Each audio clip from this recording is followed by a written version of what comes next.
Today, I have the pleasure of welcoming someone who has helped me a lot in the past couple of years, someone who I've looked up to for the past 5 or 6 years, and that is Andre Benoit, who is my personal family, coach. I guess he helps with strength and conditioning with myself and my daughters.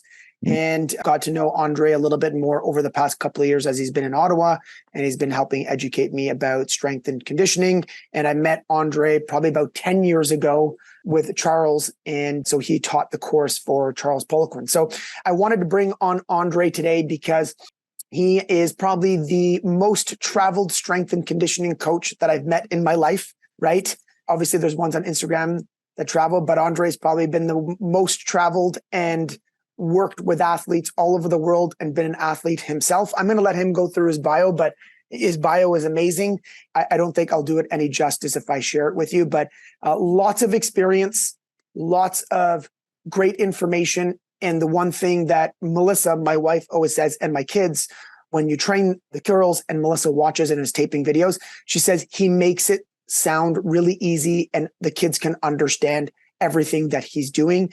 And, Melissa likes working out and all that stuff. And every time you're over, it turns into a, hour visit turns into 2-hour visit because we love to hear your stories from around the world and people that you've worked with. So Andre, I'm not going to steal the show here. So I want you to tell us about yourself. Give us that couple of minutes of your experience and what you've done in your history of athletics. Yeah, well, I've been in the industry for 35 or 36 years now. It's been a long time. The advantage of that is that as you're talking there, I'm like, man, I've been here for a while, but is that I've seen trends and they repeat themselves. That's why sometimes I cannot stand being on Facebook or Instagram because it's just like I say, oh my gosh, somebody was like, Paul Check was doing this in the 80s. And then people, they talk to you, oh, it's brand new. Like, it's not new at all, but whatever. I mean, I'm sure you talk to any strength coaches that have been in the industry as long as me, they'll say the same thing. But it's interesting how things change and stay the same. To some extent. Started, like I said, I've always been active all my life. I did judo. I did a whole bunch fencing. I did as many sports as I could, diving, swimming, whatever, gymnastics. In 82 was my first true athletic performance, I guess. So we took me and four of my friends, we took a plane, flew to Vancouver, and we pedaled back to Montreal.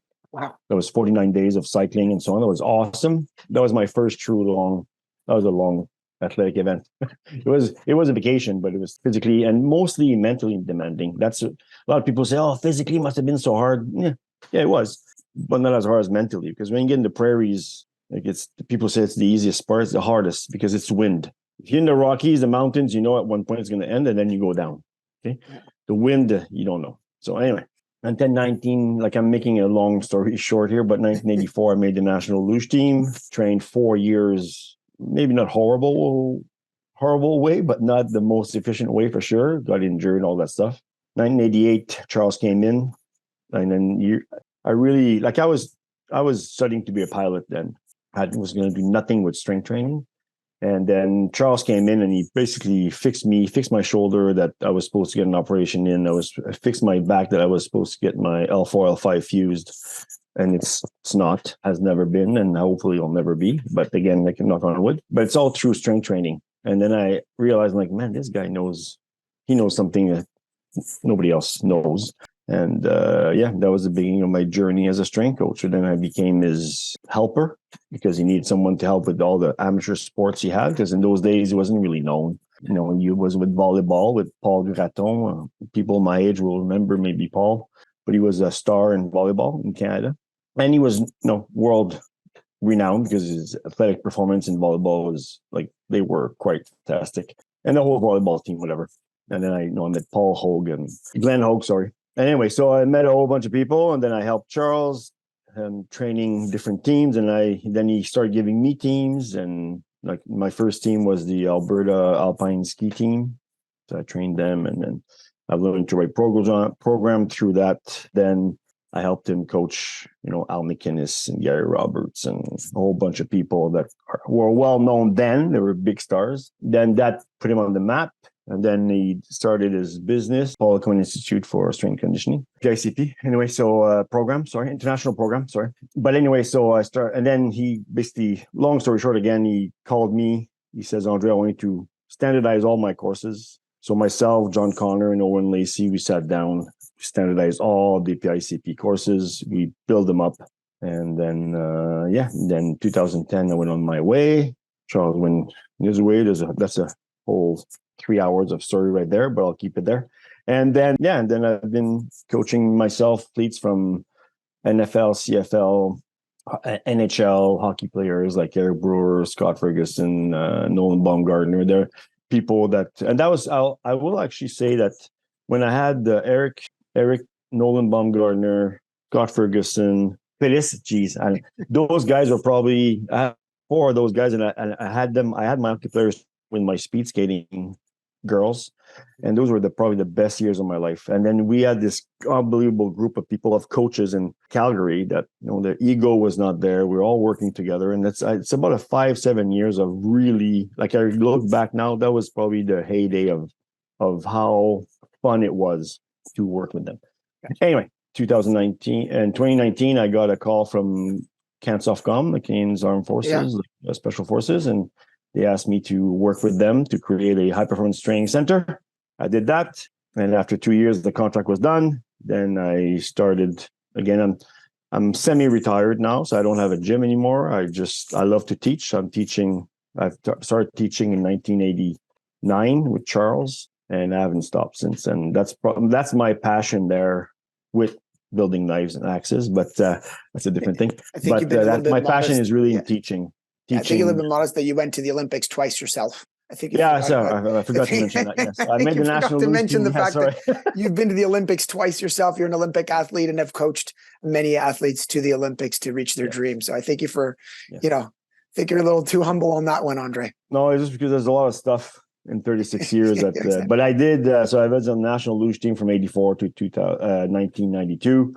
We appreciate the fact that you're a veteran in the sport and strength and conditioning. And that's why I wanted to bring you on, because I have a couple of questions that I want to ask you that I feel a lot of our clientele that we work with always ask us or have some misconceptions. Okay. So I have like 3 or 4 questions. So I'm going to go through them so that way we can make sure that we get some clarity for some clients. So the first thing that clients, I want to educate them is, what are 3 to 5 exercises that you've seen that have worked with? So you've worked with athletes who are in peak shape, to coming out of surgery, to general population, to military. So you've dealt with a lot of injuries, and you've worked with prehab and rehab, obviously, when working with the whole person and trying to help them get back their health.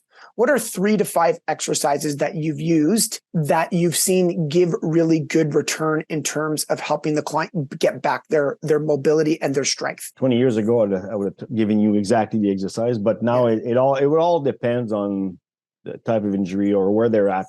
But in general, you want to gain back your mobility and your strength. That's the goal you want to have. Mobility, pain-free mobility, I should say. And whether you're injured or not injured, mobility is important. Okay. Some key exercise, I think, that people in general will benefit. Again, that's a general oversweeping generalization, but that's where we're at. One, and it's not necessarily in that order. I'm just giving you the exercise, and then you have to pick again, depending on the injury, whatever, the rehab or the situation of the person. But you have to learn, and it's important that you learn how to do a proper deadlift. And it's not I have nothing against powerlifters, but it's not a powerlifting technique deadlift. It's what we call Olympic lifting technique side. So basically, it looks like a squat, And the reason why that is more important or more functional or whatever you want to call it is because it's the Olympic style deadlift is more closer to everyday lifting, whether it's your child, something from the floor, whatever. Like, obviously, you're not going to be lifting a 300-pound bag. You might have to, but usually it's a grocery bag or something that's not super heavy. But if you get close to that person limit, then your technique is good. Because if you're offset and whatever, then you might get injured. So learn to do a proper Olympic style deadlift. Okay. Step up. Again, learn to do a proper step up. A split squat is very important, like a real split squat. And that's which is your feet are stable. Yep. There's no kicking back, nothing. It's not a lunge, it's a split squat. And again, that one, the split squat is very important because it gives you, they're all going to give you mobility, but the split squats is unilateral. So the front leg will, in general, strengthen, and the back leg, you gain flexibility if you want in your hip area, and obviously the quads and so on. A Romanian deadlift is also very important. And that would go in conjunction with the deadlift because it teaches you how to, the hinge. It's not a pure hinge. I get that. Okay. But it teaches you how to bend at the hip without necessarily bending at the knees. And the deadlift will give you a multi-joint movement.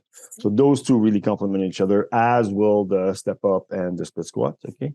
And then you also have the shoulder. I think people should do shoulder mobility stuff. The rule of thumb with all those is whether it's a rehab or you're just starting, you do a weight that challenges you pain-free. So if you get that, if you keep that in your mind, whether you're like at your top of your game or you're injured, if you keep in mind the weight challenges you and it's pain-free, you'll be able to pick the proper resistance and movement. A lot of people say, I go work through the pain. Well, if it's painful, it's the body trying to tell you, buddy, there's something wrong. So maybe we should be careful. Very rarely, working through pain will make it better. It's rare. It happens, but it's rare. And there's one more before you say something. Sorry, there's one more. Yeah. Neck exercise. Okay. Now that would be a podcast on its own. But just the stronger your neck is, the better the full body will benefit from it. So again, could you give us an example? I think that's a new one that most people have never heard of, right? So because they're scared. Oh my God, it's my neck. I'm going to get paralyzed. Yeah. Wow. So what's a neck exercise that you would recommend? And do you have videos of these? Like I know you do education. Do you have videos of some of these exercises? I do have some, but not enough. Okay. Because again, it's something that I like to teach in person. Yes. Because yes, as much as if you have wrong technique doing the deadlift, you'll hurt your back or your knee or whatever. Yeah. Or if you do the wrong technique with your shoulder exercise, you might hurt your shoulder. But same thing with the neck. The neck is, I think it's instinctively, when you injured your neck, it's more, people freak out more because it's closer to the brain. And I'm sure, there's no study on this. This is my own belief, but I'm sure because it's so close to the brain is saying, hey, buddy, you stop doing this stuff wrong because this is too close to me. This wants to protect itself. I think the majority of the people that I know in the industry have worked with so many people, and they're generally ahead of the curve. So, there's not necessarily any research out there yet, but because you've worked with thousands of people, you do see trends ahead of what people are going to start studying, because it's just a matter of guys like you sharing that information, and then it gets out, and then more and more people start trying to practice it, and then we start to see that the neck starts. But there's more and more studies now. But again, it's an area that I think people are scared to pronounce themselves because they say, well, if something happens, I don't want to be liable. Yeah. But again, that's why I say, you can't be acting like an idiot, like anything else. You gotta use common sense. I know that it's not as common as it used to be, but you still have to use common sense. For example, one easy one is that if you just you take the length of your foot, put it against the wall, and the heel, so the wall is here, you put the length of your foot, you put the heel, so that's the distance for you right now. Okay. And then you put your body, like your butt against the wall, your torso, your head is here. You put your head against the wall, and you just bring your hips forward to make a straight line. So your head's not like this against the wall, but straight, okay? And you just hold it for 60 seconds or 20 seconds, whatever you can do that's pain-free. If it creates pain, don't do it. That's simple. And then you can increase the distance. There's a whole bunch of, micro progressions exercise you can do, but that would be the simplest one. Yeah. And if you do it properly, even with that short distance of the length of your foot, and I say this is because if I say, well, put 12 inches, well, I always go with, that's another podcasting, but I like to go with the dimension of the body of the person because I haven't seen any studies on this, but I believe the body knows it's comfortable with its own dimension, because it goes back to the Da Vinci man, Okay.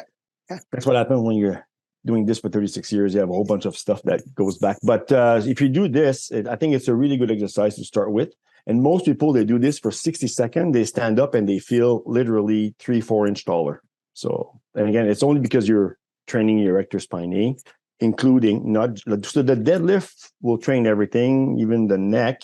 But If you do this, then you're doing really a static exercise that is where your neck muscle will be a bit more involved. So you're saying the ones that you would do are deadlift, Romanian deadlift, split squat, shoulder exercise. like external rotation, mainly. On the pulley, it's the best, by the way. And then split squats, which I've seen my daughter's programming. And obviously when you make up my programs, those ones are always in there. And we always say that we have less knee pain and back pain when we do those exercises long term.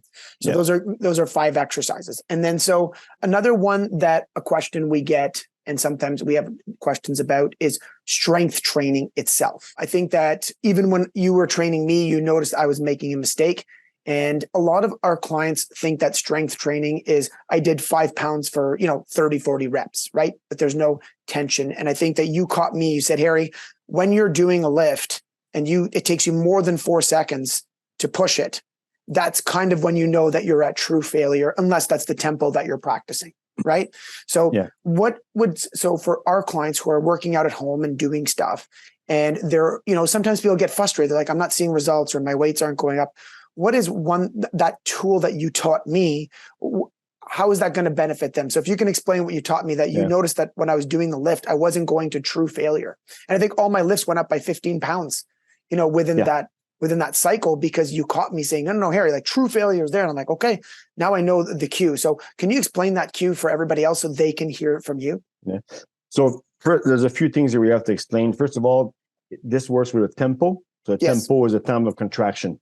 Okay, so you have the eccentric component. And if people don't know these terminology, it's fine, it's okay. But so when the resistance goes toward the earth, whether it's a squat or a press or whatever, that's your eccentric. And when you're shortening the muscle, or the resistance goes away from the earth, that's the concentric contraction.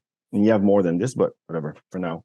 Your tempo on the eccentric contraction should be, in most cases, a bit slower, okay? And the concentric contraction a bit faster. So let's say a tempo of 3010. So if you're on a bench press, you go down 3 seconds, no pause, 1 up, okay? So the 1 up, that's your concentric contraction, which is arguably the most difficult one to do. So if it's a 1 and you go up with a 1, that means the resistance, let's say your rep range is 8 to 10. And after 10 reps, you still go up in 1 second. Yeah, I know that it says 1 and people say, well, to follow the 1. I say, well, the eccentric tempo is written in stone. So when the weight goes toward the earth, if it's 3 seconds, 3 seconds. If it's 5, it's 5. The concentric contraction 1, where the weight goes away from the earth, that one can change and should change. Meaning that at first it should be a 1, but by the time you hit 5, it might be 2 seconds on the way up. And by the time you hit 8 or 10 reps, it might be 3 or 4 seconds on the way up. Now you know that the weight challenges you, okay? And your technique has to be good. So you cannot go like this, because now that's a technical failure. You got to stop. If you do 1 rep or 2 reps in a row with bad technique, you got to stop. That's another rule. But if you go up with good technique and it takes you 3 or 4 seconds, then you know you're achieving failure, meaning you can go up in weight. Yeah. So if you go 1 second, you can probably go up 10 pounds, 15 pounds maybe.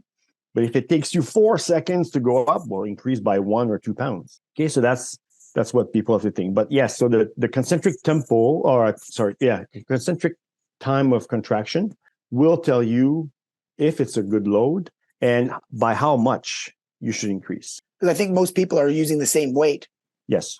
And what is the time of adaptation so in terms of, let's say I was using the same weights, how long does it take so I know when you did a presentation to us as a staff, that's what the staff were most blown away by, is what is I think if I'm asking this question correctly, if I do a weight, how long does it take for my body to adapt to that? So if I'm doing 5-pound bicep curls and I don't change the weight, how long does my body take to adapt to that weight? So muscle wise, that's, being able to adapt. And so when you rest, adapting is basically you are exposed to a stimulus, you rest. If that stimulus is challenging, obviously, you rest and your body will rebuild, if you want, and overcompensate.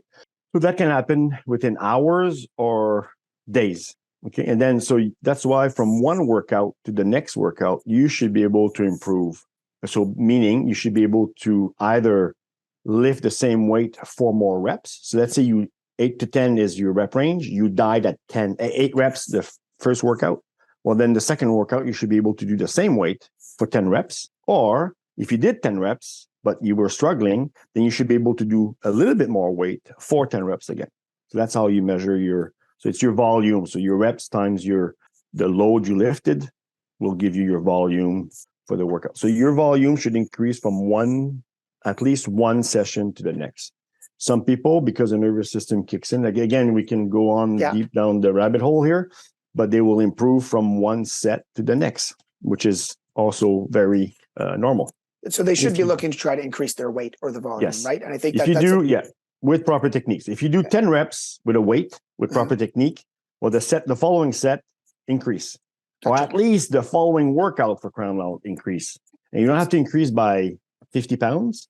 Might be 2.5 pounds. But there's got to be an increase. Otherwise, the stimulus is always the same. The body adapts and it's done. There's no more improvement. And usually, I think that's going to be your next question here, but usually a program that is done properly, you should adapt after 3 to 4 weeks. You should be able to change. You should change your workout. Gotcha. Okay. The more trained you are, the more true that is. The more untrained you are, well, then maybe you can go 6, maybe 8 weeks, but then you have boredom kicking in, and it wouldn't hurt to change after 6 weeks, no matter what.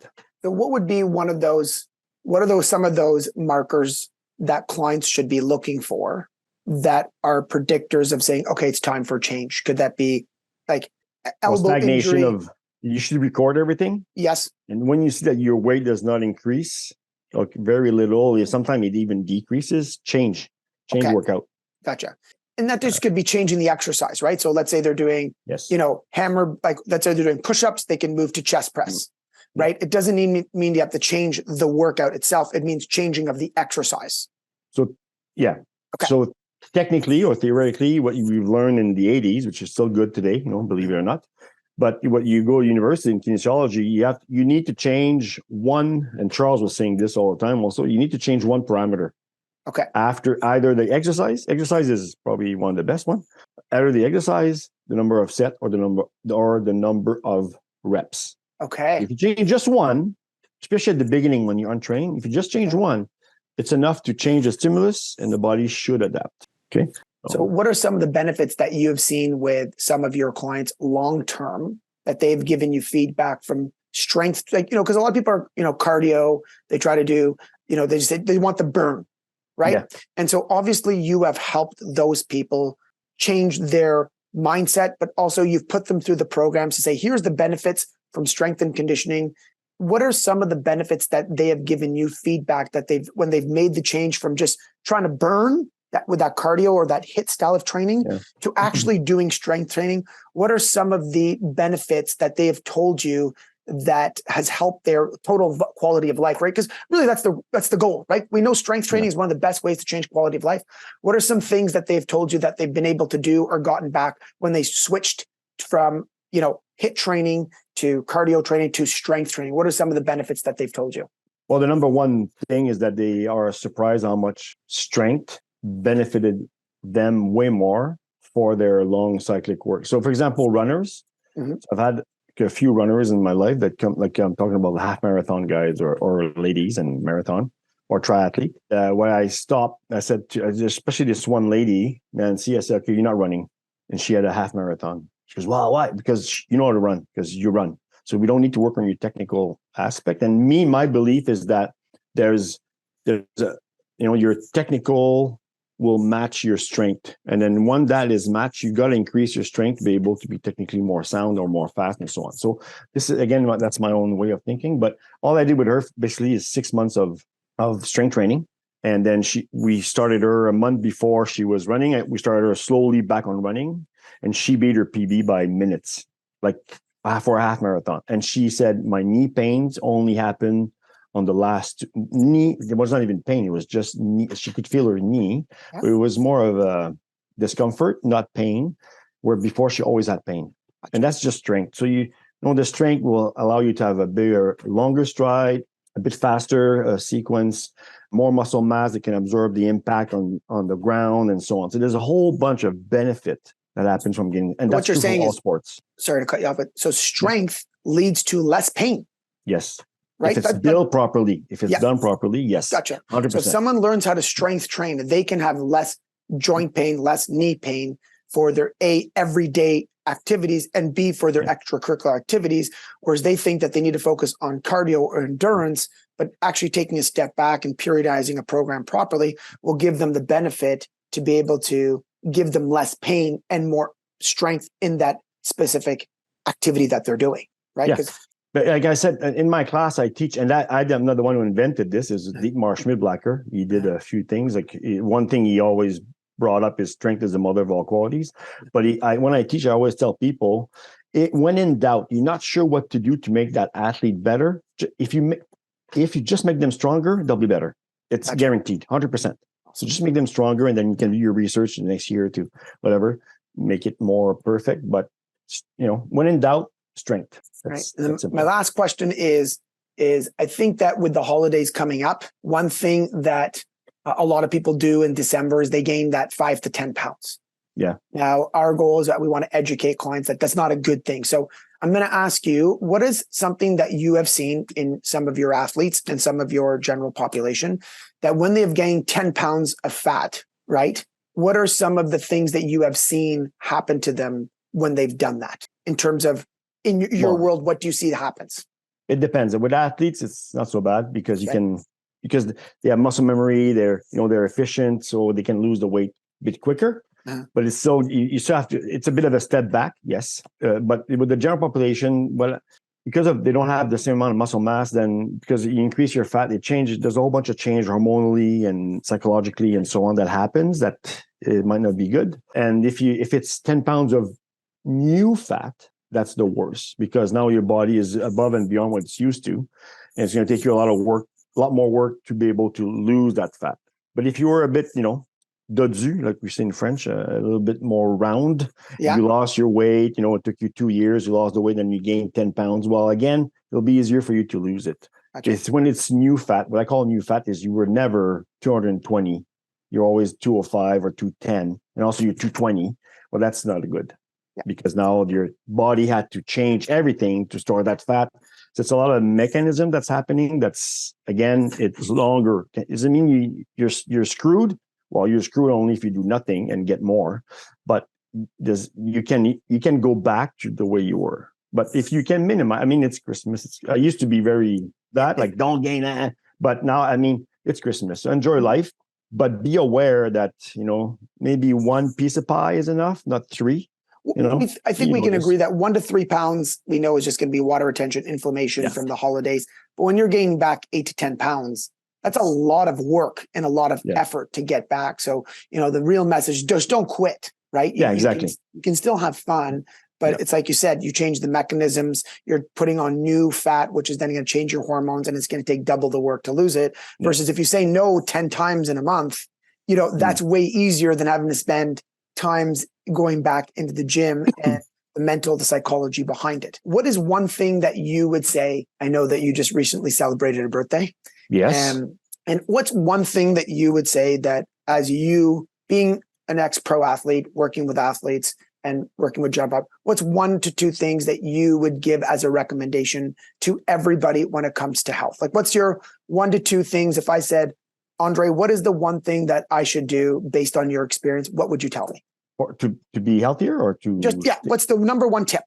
Okay, first of all, you have to have a physical activity. I don't care what it is. Could be walking, could be playing pickleball, whatever it is, but consistently. So it's like 3 days a week or something. And for some reason, 3 days a week is a magic number. 3 or 4. 4 is, very good. Also 5, 6, not necessarily better. 3 to 5 is a good way of doing it, where you're consistently active. I don't care what it is. Like I said, it could be walking, whatever, but you do something active. You stay mobile. And if you can do some things to at least keep up your strength, that would be the thing. And obviously, nutrition is nutrition. Like it's, So the one tip is activity with strength. Keep your activity with your strength 3 times a week.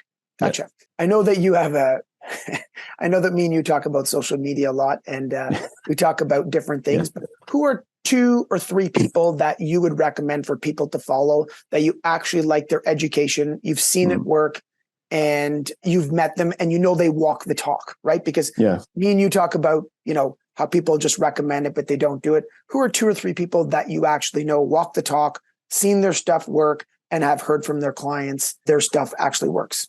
Yeah, well, obviously there's you. There's you, but it's for nutrition wise, I like you. There's Victoria Stitt in Calgary. There's Melissa Laressi also here. I mean, there's different people that are good, but I like, and we do this because I really like the way you approach the whole nutrition thing, because you see a bigger picture. No, but I didn't tell you to say that. No, I didn't say no, and I wouldn't say. And if I wouldn't believe in you, first of all, I wouldn't be on your podcast, and second of all, I wouldn't say it. Okay. But as far as strength, there's a whole bunch of people, and I know I'm going to miss quite a bit, but there's Stéphane Cazot from Kilo Strength. That guy is very good. I mean, there's me, CCS. Yeah. You're and you're in Ottawa. But people don't know you're in Ottawa. I always say, I was talking to one of my friends. He was like, I'm going away to do this course. I'm like, why don't you just call Andre? Andre wrote the course.